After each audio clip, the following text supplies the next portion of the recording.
नमस्कार बच्चों, मेरे YouTube channel Gyanvardhan by Rita Yadav में आप सभी का हार्दिक अभिनंदन है। बच्चों, आज हम एनसीईआरटी की संस्कृत पुस्तक रुचिरा भाग 2 के चौथे पाठ हास्य बाल कवि सम्मेलन के अभ्यास प्रश्नों पर चर्चा करेंगे। तो आइए अभ्यास प्रश्नों पर चर्चा करते हैं। हमारा पहला प्रश्न है उच्चारणम कुरुत। इस प्रश्न में केवल जो हमें यहाँ अव्यय शब्द दिए गए हैं उन सबका उच्चारण करना है। तो मैं आपको उच्चारण के साथ साथ इन अव्यय शब्दों के अर्थ भी बताती जाती हूँ।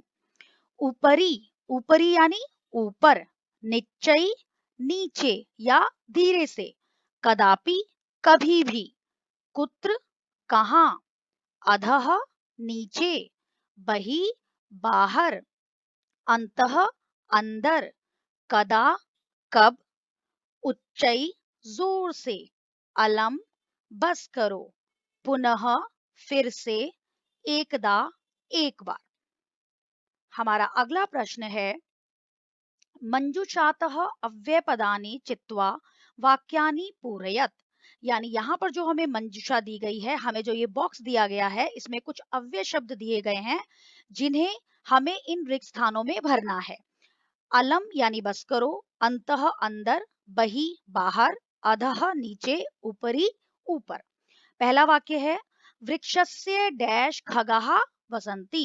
वृक्ष के ऊपर पक्षी रहते हैं या बैठे हैं। तो ऊपरी का अर्थ क्या है? ऊपर। तो वृक्षस्य ऊपरी खगाः वसंती, वृक्ष के ऊपर पक्षी रहते हैं। तो यहाँ पर आएगा ऊपरी। ख अलम विवादेन।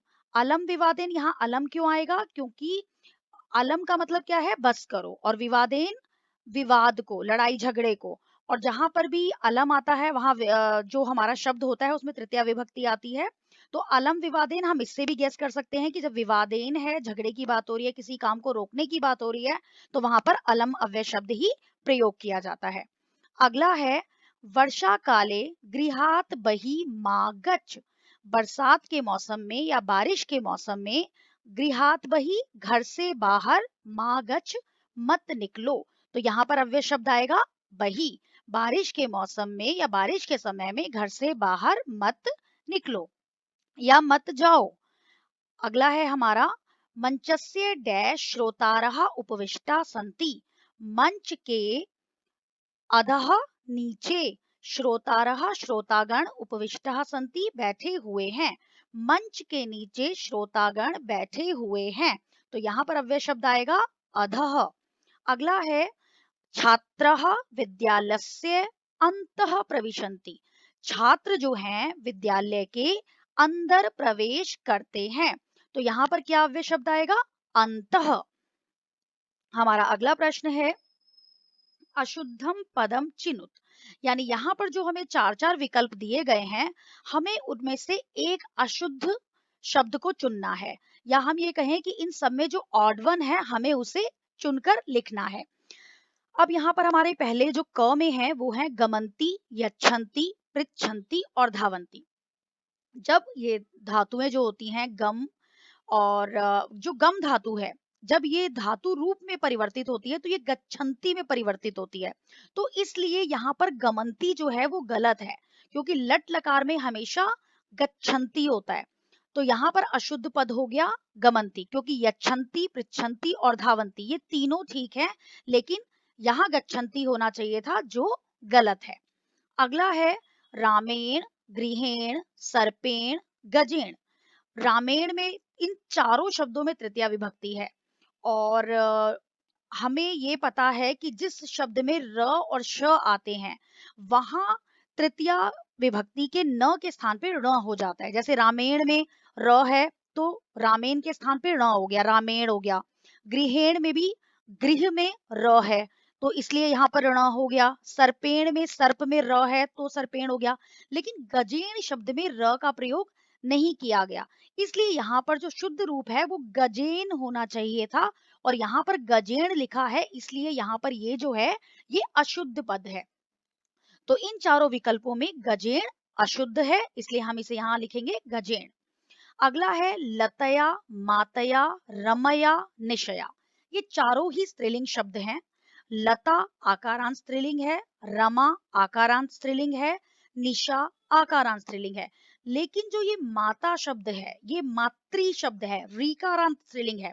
तो इन चारों में ये जो मातया शब्द है, ये अलग है, क्योंकि यहाँ पर तृतीया विभक्ति है, यहाँ पर तृतीया विभक्ति है, यहाँ पर भी तृतीया विभक्ति है। इन तीनों शब्दों में तृतीया विभक्ति है। लेकिन अगर हम मातृ की बात करें तो मातृ की तृतीया विभक्ति में मात्रा शुद्ध शब्द होता है, जो कि यहाँ नहीं लिखा गया, यहाँ पर गलत है। तो हम दो दृष्टियों से अगर देखें, विभक्ति के अनुसार और शब्द प्रकार के अनुसार, तो मातया शब्द जो है वो अशुद्ध होगा। अगला है लते रमे माते प्रिय।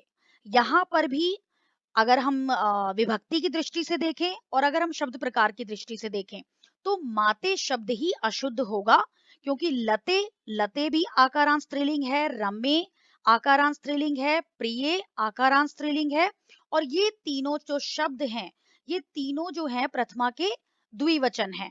तो इसलिए यहाँ पर भी माते शब्द जो है ये अशुद्ध है। हमारा अगला है लिखति, गर्जति, फलति, सेवति। लिखति, गर्जति, फलति, इन तीनों में ही प्रथम पुरुष एक वचन है। लेकिन जो सेव धातु है ये आत्मनेपदी होती है और इसका जो रूप चलता है वो सेवते, सेवेते, सेवंते चलता है। तो यहाँ पर जो ये सेवती शब्द है, सेवती धातु है, ये जो हमने धातु रूप में परिवर्तित किया है, ये गलत है, ये अशुद्ध है। लिखति, गर्जति, फलति ये शुद्ध है, लेकिन सेवती यहाँ पर अशुद्ध है। तो इसलिए यहाँ पर जो अशुद्ध पद है वो सेवती हो जाएगा। हमारा अगला प्रश्न है मंजुषातः समानार्थक पदानि चित्वा लिखत। मंजुषा में से जो ये हमें मंजुषा दी गई है, जो ये हमें बॉक्स दिया गया है, उसमें से हमें समानार्थक पद को चुनकर लिखना है। समानार्थक शब्द कौन से होते हैं? पर्यायवाची शब्द हम कह सकते हैं, सिमिलर वर्ड्स हम कह सकते हैं, सिनोनियम हम कह सकते हैं। तो यहाँ पर जैसे है प्राप्य, प्राप्य का मतलब होता है प्राप्त करना। तो हमें एक इनमें से ही एक ऐसा संस्कृत शब्द ढूंढना है जिसका अर्थ हो प्राप्त करना। तो यहाँ पर जो लब्धवा है, लब्धवा का मतलब क्या होता है? प्राप्त करना। तो प्राप्य प्राप्त करना और लब्धवा भी प्राप्त करना। कुशलाहा, कुशलाहा यानी कुशल, किसी चीज में एक्सपर्ट। और दक्षाहा, दक्षाहा भी क्या होता है? किसी चीज में निपुण, किसी कार्य में निपुण। निपुण, कुशल या दक्ष, तो ये दोनों एक दूसरे के पर्यायवाची हैं। हर्षस्य यानी खुशी का। प्रसन्नतायाः, ये भी प्रसन्नता का या खुशी का। देहस्य शरीर का, शरीरस्य शरीर का। वैद्यम वैद्य, और चिकित्सकम, चिकित्सकम भी वैद्य या डॉक्टर, और वैद्यम भी हम वैद्य या डॉक्टर। बच्चों यहाँ पर एक चीज ध्यान देने योग्य है कि संस्कृत शब्दों में जब हम पर्यायवाची और विलोम शब्द लिखते हैं तो हमें इस चीज का ध्यान रखना होता है कि अगर हमारा समानार्थक, जो हमारे समानार्थक शब्द दिए गए हैं, अगर उसमें षष्ठी विभक्ति है, तो जो हम उसके लिए पर्यायवाची शब्द लिखेंगे या समानार्थक शब्द लिखेंगे उसमें भी षष्ठी विभक्ति होगी। जैसे यहाँ पर आप देखेंगे कि कुशलहा में बहुवचन है, तो दक्षहा में भी बहुवचन है। हर्षस्य में षष्ठी एक वचन है, तो प्रसन्नतायाः में भी षष्ठी एक वचन है। देहस्य में षष्ठी एक वचन है, तो शरीरस्य में भी षष्ठी एक वचन है। वैद्यम में द्वितीया एक वचन है, तो चिकित्सकम में भी द्वितीया एक वचन और प्रथमा एक वचन दोनों ही हैं। तो आप ये देखेंगे कि यहाँ पर समानार्थक पदों में संस्कृत में खास तौर पर हमें इस चीज का ध्यान अवश्य रखना होगा। अगला है अधोलिखितानां प्रश्नानां उत्तराणि एक पदेन लिखत। जो यहाँ हमें प्रश्न दिए गए हैं उनके उत्तर हमें केवल एक पद में देने हैं। एक पद अर्थात एक शब्द में हमें उत्तर लिखने हैं। हमारा पहला प्रश्न है मंचे कति बालक वयः उपविष्टा सन्ति। मंच के ऊपर कितने बालक बैठे हुए हैं? तो मंच के ऊपर कितने बालक बैठे हुए हैं? 4। तो 4 के लिए संस्कृत में क्या होगा? चत्वारः। अगला है के कोलाहलम कुर्वन्ति। कौन शोर कर रहे हैं? तो श्रोतारः, श्रोतारः अर्थात श्रोतागण। गजाधरः कम उद्देश्य काव्यम प्रस्तौति। जो गजाधर है वो किसको उद्देश्य करके, किसको लक्ष्य करके अपना काव्य प्रस्तुत करता है? आधुनिक वैद्यम, यानी जो आधुनिक हमारे डॉक्टर हैं उनको लक्ष्य करके वह अपना काव्य प्रस्तुत करता है। तो इसका उत्तर हो जाएगा आधुनिक वैद्यम। अगला है तुंदिलः कस्य उपरि हस्तम आवर्तयति। जो तुंदिल था, मोटी तोंद वाला व्यक्ति जो था, जो मोटी तोंद वाला कवि था, कस्य उपरी, किसके ऊपर, हस्तम आवर्तयति, हाथ फेरता है। मोटी तोंद वाला किसके ऊपर हाथ फेरता है? तो तुंदस्य, तुंदस्य यानी अपनी मोटी तोंद पर। वो किसके ऊपर हाथ फेरता है? अपनी मोटी तोंद के ऊपर।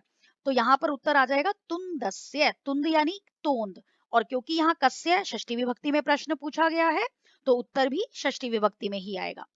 लोके पुनः पुनः कानि भवन्ति, संसार में बार बार क्या नहीं होता, मतलब संसार में बार बार क्या क्या होता है, क्या मिल जाता है संसार में बार बार? तो इसका उत्तर है शरीराणि, यानी शरीर। जैसा कि कवि ने कहा था कि संसार में शरीर तो बार बार मिल जाते हैं, तो यहाँ पर कानि के स्थान पर क्या आ जाएगा? शरीराणि। किम कृत्वा घृतम पिबेत, क्या करके घी पीना चाहिए?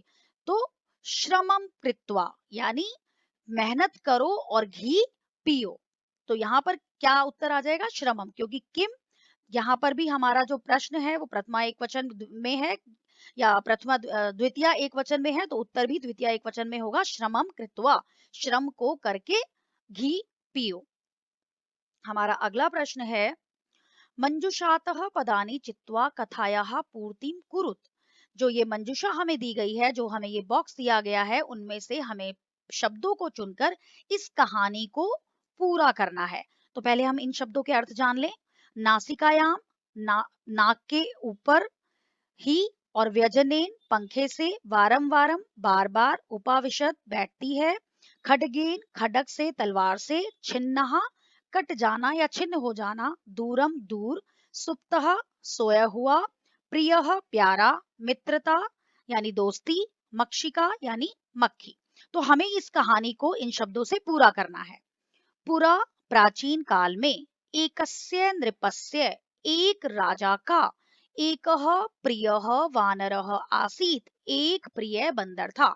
ये आप देखेंगे कि ये शब्द मैंने यहाँ पर भर दिए हैं और उसी के साथ मैं आपको इसका अर्थ बताऊंगी। प्राचीन समय में एक राजा का एक प्रिय बंदर था। तो पहले में आ गया प्रियः। एकदा नृपः सुप्तः आसीत, एक बार राजा, नृप यानी राजा, एक बार राजा, सुप्तः आसीत, सो रहा था, वानरः बंदर, व्यजनेन तम अविजयत, जो बंदर था वो पंखे से उसको हवा कर रहा था, तदेव, उसी समय ही, एका या तभी, एका मक्षिका, तभी एक मक्खी, नृपस्य नासिकायाम उपाविशत, राजा की नाक पर बैठ गई। यद्यपि वानरः, यद्यपि बंदर ने, वारम वारम व्यजनेन ताम निवारयति स्म, बंदर ने बार बार पंखे से उसे हटाने की कोशिश की, तथापि सा पुनः पुनः नृपस्य नासिकायेव उपाविशति स्म, फिर भी वह बार बार राजा की नाक पर ही बैठ जाती थी।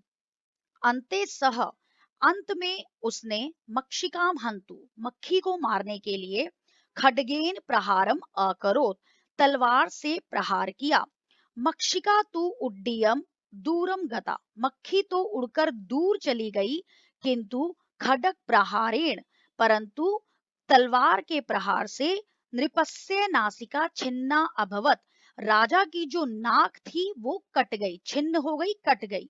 अत एवोच्यते, इसलिए ही कहा गया है, मूर्ख जनई सह मित्रता न उचिता, नोचिता, यानी मूर्ख लोगों के साथ मित्रता जो है वो उचित नहीं है। क्योंकि जो बंदर है उसने अपना दिमाग चलाया और अपने दिमाग को चलाने का परिणाम क्या हुआ कि उसके जो प्रिय राजा, जो राजा उसे अपने बंदर को इतना प्यारा समझता था, उसे हर वक्त अपने साथ रखता था, उसकी बेवकूफी की वजह से राजा की नाक कट गई। तो इस प्रकार हम इस कहानी को पूरा करेंगे इन शब्दों के द्वारा। हमारा अगला प्रश्न है, विलोम पदानि योज्यत, यानी यहाँ पर हमें विलोम शब्द दिए गए हैं। विलोम शब्द यानी विपरीत शब्द, तो ऑपोजिट वर्ड्स, तो यहाँ पर हमें उन्हें मैच करना है। जैसे अधः, अधः का मतलब होता है नीचे, और इसका ऑपोजिट क्या हो जाएगा, इसका विलोम क्या हो जाएगा, ऊपरी, ऊपर।